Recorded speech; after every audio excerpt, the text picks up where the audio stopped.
தண்ணி கொதிச்சதுக்கப்புறம் பருப்பு போடணும். பருப்பு ஓரளவுக்கு பொங்கல் நேரத்துக்கு எண்ணெய் ஊற்றுவோம். அப்புறம் மஞ்சள் போட்டுருவோம். மஞ்சள் கம்மியாக போடணும். மஞ்சள் லைட்டாக போடணும். அப்புறம் என்ன பண்ணிக்கிறோம், சீரகம், கருவேப்பிலை, பூண்டு தானே போடணும். 2 வழி போடணும். இதெல்லாம் தண்ணி வச்சுக்கோங்க. இதை தூக்கி இதுக்குள்ளே போடுறோம். தண்ணி வடிச்சு போடணும்.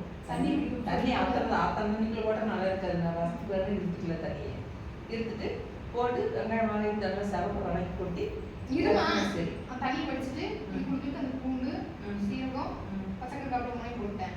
அப்படியே கொட்டிக்குள்ளே போட்டு போட்டா சரி. கொட்டிக்குள்ளே போட்டு தாளிச்சு கொட்டி ஒரு கொதி தாளிச்சு போட்டு எண்ணெய், கடுகு, வெங்காயம், மிளகா, கருவேப்பிலை. அவ்வளோதான். கடலைப்பருப்பு போட மாட்டேன். கடலைப்பருப்பு தான் இது பருப்பு ரெடி. உப்பு யார் போடுங்க? போடுறது உப்பு போடாது. தேவையான அளவு. நீ சொல்லவே இல்லை. உப்பு உனக்கு தெரியாத சாமி. சரி ஓகே, இது முடிஞ்சிச்சு.